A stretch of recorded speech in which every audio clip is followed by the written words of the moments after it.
Oh, hello, my green skins. And today we're going to be doing a little list. What's the list going to be about? A simple list. What animes you should watch if you're into D&D. Yes, this will be even for you 5e players. I know. I know. It's not like playing real Dungeons and Dragons. But remember, all you got to do is roll a 17. And that's my little joke on the 5e guys. Even you guys can get something from this. So, a quick little hit on animes that are worth hitting if you're a D&D guy. Now, these will be a couple ones. There's going to be two quick ones I'm going to not talk about, mainly because one of them feels somewhat more like a way more like a video game than anything else. And that's Orphan, Sorcerer Stabber. And the other one, and everyone's going to be like, oh my god, this is shocking, Record of Lodoss War. I know it was loosely based off an actual, apparently D&D game, but I don't know. I had that vibe the entire time. So in no certain order, let's get started. First on our list is a little anime that I didn't think I was going to put on this list because in a lot of ways it's not a D&D game. But the world building and the myth and all the magic and how it works so well. At least season 1, although season 2 has some good things, is really, really well done. And that series is Ancient Magus Bride. Yeah, this is definitely something that I really do say to a lot of people, oh, you like D&D? Have you ever seen Ancient Magus Bride? Man, this show is good. They do a lot of stuff and they build a lot of stuff that you should really take in consideration as a DM. So this is a DM's kind of like, you should look into this if you're a DM. And it really does work that way. It basically takes a young girl, Chise from Japan, who ends up, trying to play a little game of, what's the term? Smurf? She tries to smurf. And someone stops her and goes, well, why don't you just sell yourself? Because you're like this, you're a magical entity known as a slave denny. And she's like, well, okay. So she sells herself and gets sold to an ancient mage. And a really powerful mage, too, by the name of Elias, who's sort of like some sort of, how to put it, magic MacGuffin type guy. Like, he's over the top. He's kind of a little bit he's all this mutation and stuff. I think he's something to do with the character, but I do like the character. I like who he is. I like what he is. And it basically the story of him trying to figure out humanity. Well, and, marrying her was his mentality, because his master told him, if you want to understand a woman, marry her. So this is why he married her. And now they're apprentices. And they basically, she's his apprentice in the way of humanity, and he's her apprentice in the way of, magic. And it very folklore, very Arthurian folklore, a lot of great folklore. And there's some amazing moments in this for folklore. Season 2 doesn't have as much, but there's some cool stuff. And I really do suggest, if you want, like how they do the story and the world building in this is so goddamn fucking good. Like, there's some fun moments.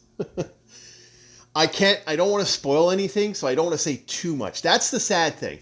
This is a good show, but it's a new show, and I will be definitely, if I do a review of that, it's going to be spoilers ahead. This isn't a 20-year-old anime, so I can't really get away with stuff.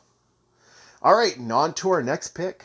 For my next pick, it's kind of video game-ish in some ways, at least the combat system is, but I do like it for what it is. Frieren at Journey's End. And no, I didn't pick it because,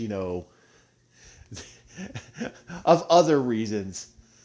I'm looking at you, guy. Certain artists of a certain format who have decided to go nuts with certain two characters of this series. So, this is where our little pick is for this one. And the reason I picked this one is, honestly, it's elves and how to play them right. This is the best elf playing game I have seen in a long time. And I like how they portrayed the character. I like how they portrayed how elves would be. Most players don't understand when you play an elf, it should come with a lot of caveats. Because elves live for goddamn ever. So, I used to make the excuse that, I get in a lot of arguments because I played a lot of elves over the years. Mainly because of stuff like Lord of the Rings and Elric Orc and other stuff. So I kind of got to know how my feeling is. And that is what makes elves... You got to understand, they're long-lived races. Like a bunch of newbie adventurers, they wouldn't understand that. But a guy who's been around 500 years might have more knowledge than average. And Firin, being around for over 1,000 years... The woman who destroyed the evil... Well, she's not even technically a woman. I don't know, they portray her as a lot younger.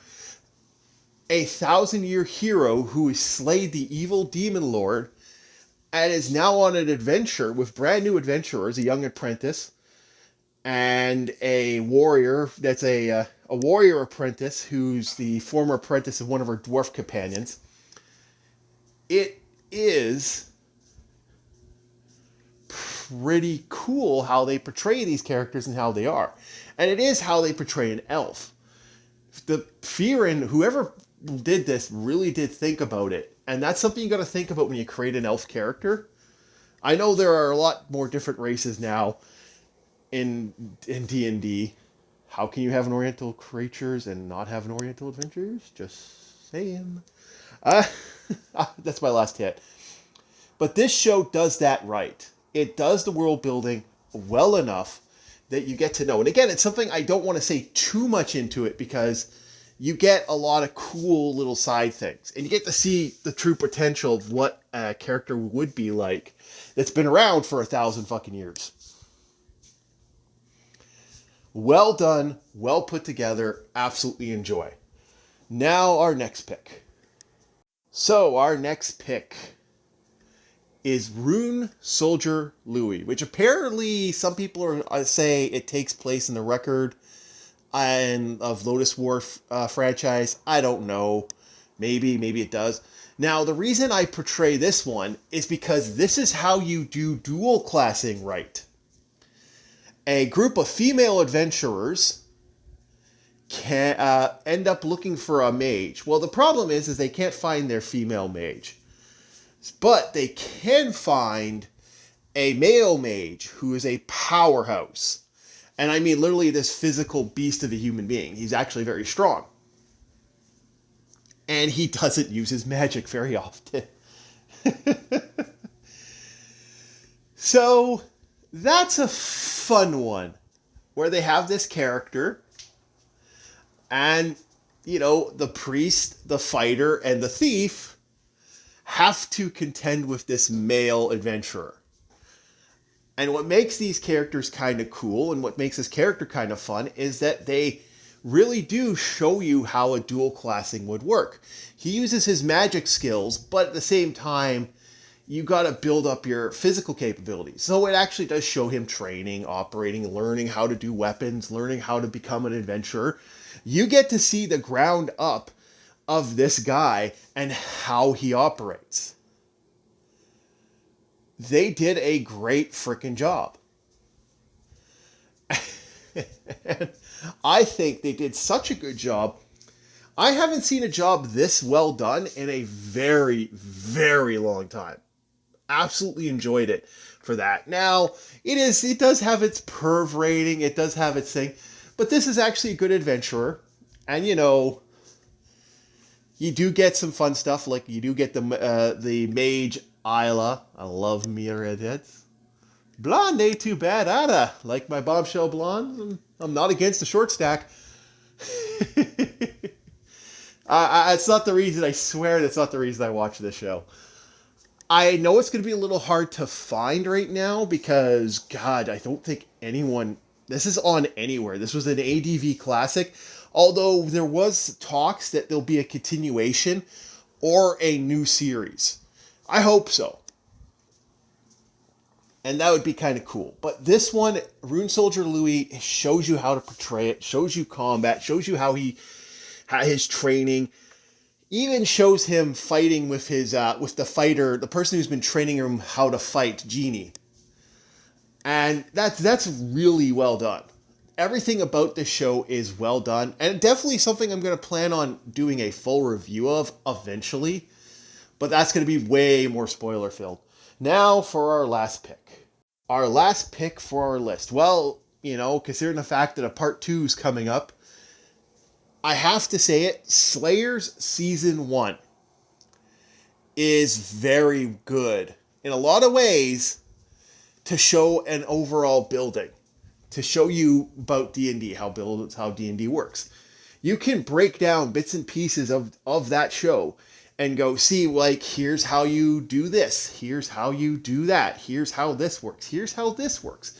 Here's how, you set up and make more magical items. Here's how you deal with magical resistances. Here's how you show cool things. There's an entire moment where they explain why Lena's magic doesn't work against the evil big bad. And why Zelgadis' magic, building an attack pattern with Zelgadis. And they even have an attack pattern session where they have to deal with something so powerful, they spend quite a while talking about how to kill something so powerful.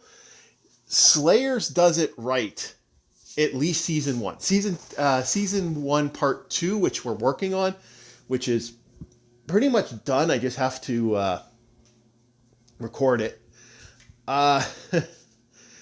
And put the final touches to it. Also works as a great road anime. This was well done. Later seasons don't do it as well, but this one was really good. And yeah, it's a little pick of mine that I like. And yeah, that's what I like about this one. Perfect. For what it is, great for teaching players. I used to run university games for a very, very long time. Hey, yeah, I'm not really in university at this very moment. Anyone want to come play D&D? I did that a lot, actually. I was one of those guys who kind of just, was there after the fact.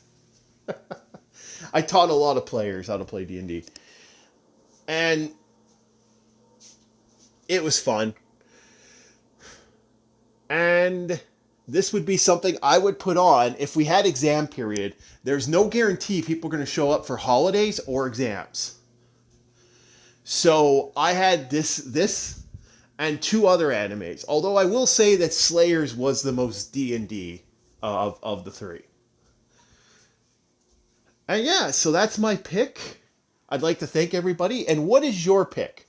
I want that anime list, boys and girls. I want to see what you think and why down in the comments. Come on, guys. I can't be the only one who has these picks, and I can't say there's got to be more. I could see Berserk going down there eventually and other stuff, but I want to see it. I want to see what you guys are thinking of. I'd like to thank everybody for listening. Like, sub, subscribe, and I'll see you on the next one. Bye.